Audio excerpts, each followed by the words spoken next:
In a move that caught nearly everyone off guard, Washington made a sudden announcement that would ripple through the entire continent. The decision sent shockwaves through North American trade networks, disrupting the flow of goods that millions rely on every day. The U.S. government imposed a hefty new tariff on all fresh tomato imports from Mexico, claiming it was a necessary step to protect American farmers from foreign competition. Overnight, a decades-old trade relationship was upended.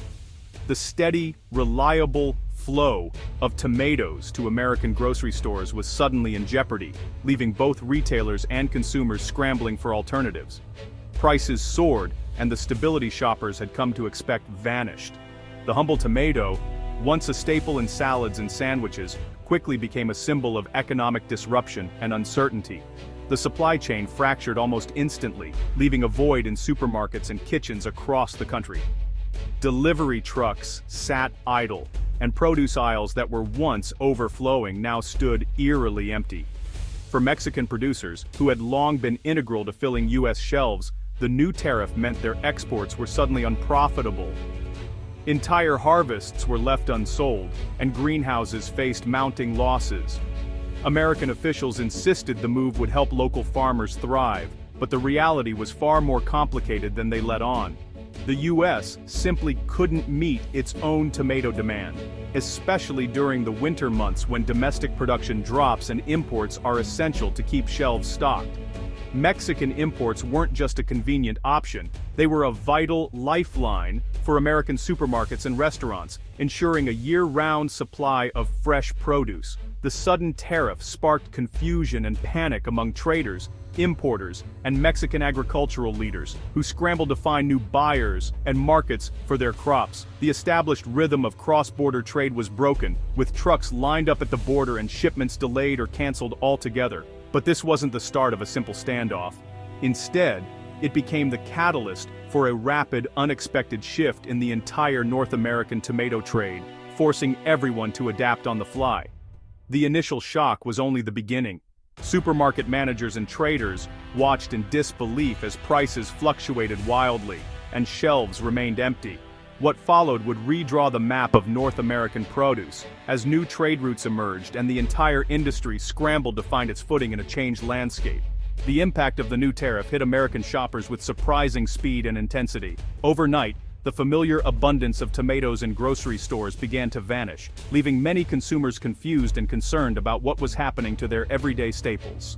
Tomato displays shrank dramatically. Price tags climbed higher than ever, and what was once a kitchen staple suddenly became a luxury item. Shoppers found themselves rationing purchases, and some even left stores empty-handed. Restaurants and food businesses scrambled to adapt, facing not only shortages but also rapidly rising costs that threatened their bottom lines. Menu changes became common, and some dishes disappeared altogether. Some businesses tried to absorb the financial hit, but many had no choice but to pass the extra costs on to customers, fueling a new wave of food inflation that touched nearly every household. Distributors and wholesalers, who relied on predictable supply chains, suddenly faced chaos and uncertainty. Deliveries were delayed, and orders went unfilled. Long-standing contracts with suppliers collapsed, and finding alternative sources proved both difficult and expensive, leaving many businesses in a bind.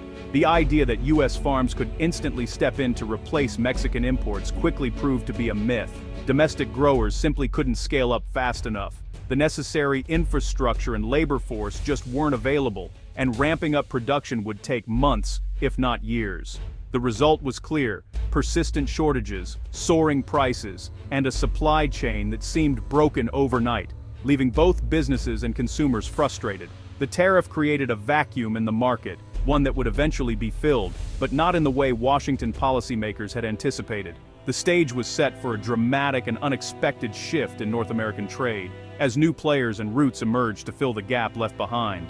Mexico didn't wait for a U.S. policy reversal. Instead, it pivoted fast, redirecting its tomato exports north to Canada. Mexican producers and logistics experts built a new supply line, bypassing the U.S. entirely. The key: a dedicated refrigerated rail corridor from central Mexico to Canadian cities. Massive investment in cold storage and rail infrastructure made the shift possible. Tomatoes now traveled efficiently from Mexican farms to Canadian shelves, fresh and reliable. Mexico turned a crisis into an opportunity, proving its agility and resilience. The sight of tomato-laden trains heading to Canada became a symbol of this new trade reality.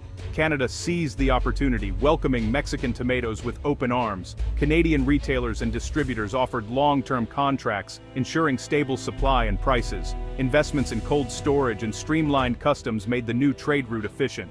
Canadian consumers enjoyed fresh, affordable tomatoes, even as U.S. shelves sat empty.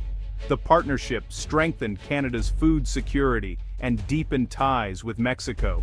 This proactive approach showcased a new model for trade: mutual benefit and stability over protectionism. Canada's quick action insulated it from U.S. volatility and forged a powerful new alliance. The benefits were immediate: abundance for Canadians, security for Mexican growers. The North American produce map had been redrawn. A new era of cooperation and resilience had begun. The tomato shift was more than just a story about tariffs. It marked a true logistics revolution, reshaping how goods move across borders. What seemed like a simple trade dispute actually triggered a fundamental transformation in the way supply chains operate throughout North America. Mexico's rapid pivot wasn't driven by political maneuvering. It was powered by a focus on infrastructure, adaptability, and a willingness to invest in the future of trade. The country recognized that to stay competitive, it needed to build smarter, faster, and more flexible logistics systems. Rail lines, advanced cold storage, and highly efficient distribution networks proved to be far more influential than any government policy or regulation. These physical assets became the backbone of a new era in trade. The flow of goods quickly found new, innovative paths, routes defined by reliability, speed, and the ability to adapt to sudden changes in demand or regulation. The pandemic and rising global tensions exposed the dangers of relying too heavily on a single supply route. Businesses learned firsthand how quickly disruptions could ripple through the system, leaving shelves empty and customers waiting. Now, resilience and redundancy have become the new priorities for companies and countries alike. Building multiple pathways and backup plans is essential for survival in today's unpredictable world. Mexico's strategic investment in logistics infrastructure gave it a crucial edge, while Canada's readiness and flexibility allowed it to seize new opportunities as they emerged. Meanwhile, the U.S. was left behind, not because it lacked skilled farmers or resources, but because it underestimated the importance of modern, adaptable logistics. The lesson is clear. In the world of trade, robust physical networks and seamless connections matter far more than political decrees or trade agreements.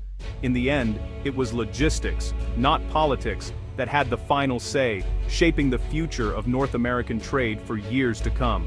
The tomato realignment set a new standard for North American commerce. The U.S. learned that market size alone doesn't guarantee privileged access. To stay competitive, it must invest in logistics and foster collaboration, not just protectionism. Mexico and Canada's direct partnership created a resilient economic bloc, less vulnerable to U.S. policy swings. Their success will inspire similar trade routes for other goods. The USMCA framework remains, but real power lies in practical, reliable supply chains. The future will be shaped by efficiency and adaptability, not just treaties. Each nation must now navigate a new landscape, where the fastest, most reliable route wins. The tomato saga is just the beginning. The Great Tomato Migration is a lesson in modern trade's true nature. Supply chains adapt and reroute with astonishing speed when challenged. Infrastructure and logistics, not tariffs, shape the flow of goods. Businesses and nations crave stability above all. Mexico chose Canada for its reliability, not just price. The most successful trade relationships are built on trust and predictability. Power now lies in building bridges, efficient, innovative, and collaborative. Mexico and Canada's agility created a resilient system, independent of U.S. disruptions. The future belongs to those who keep goods moving, quietly and efficiently. In the end, the silent pulse of logistics outlasts the loudest political decree.